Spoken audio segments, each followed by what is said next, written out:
Bismillahirrahmanirrahim. Assalamualaikum warahmatullahi wabarakatuh. Barsisa Al-Abid. Begitulah orang-orang memberi gelar kepadanya. Al-Abid artinya ahli ibadah.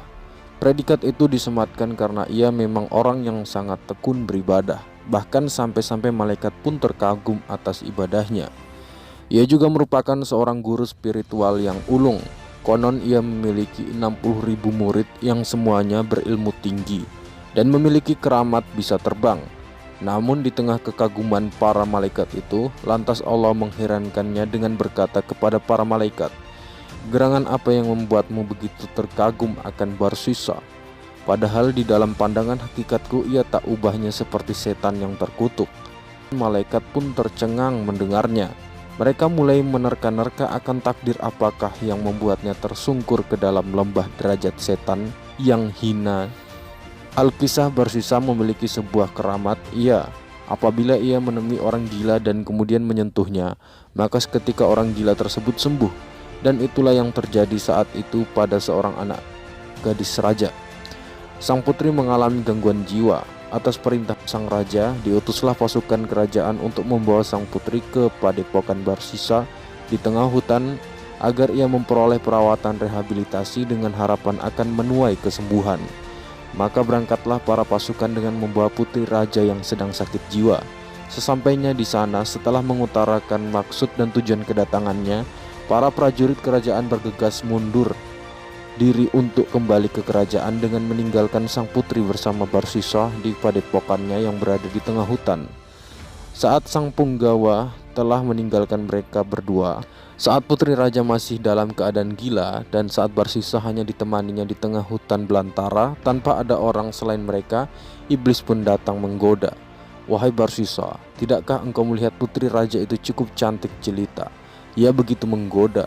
Tidakkah engkau berpikir untuk sejenak bersenang-senang dengannya? Nikmatilah tubuhnya untuk sekali saja. Lagi pula, ia dalam keadaan gila. Sudah tentu ia tidak akan mengetahui apa-apa yang terjadi saat itu. Setelah kesembuhannya nanti, kalian pun juga hanya berdua di hutan belantara ini.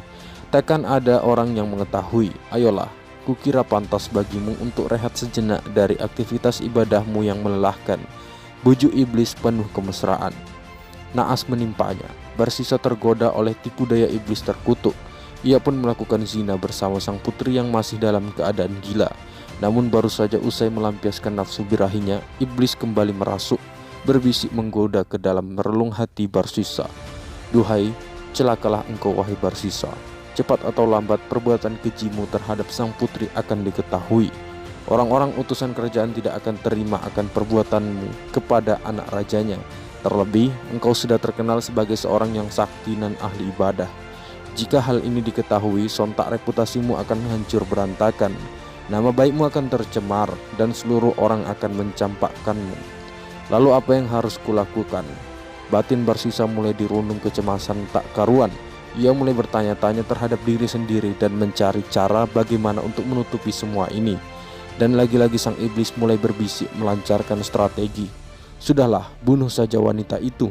Kemudian kuburlah ia di dalam-dalam di atas gundukan pasir, dan jika para utusan kemari untuk menjemput sang putri, bilang saja bahwa ia telah sembuh dan pamit untuk kembali ke kerajaan seorang diri.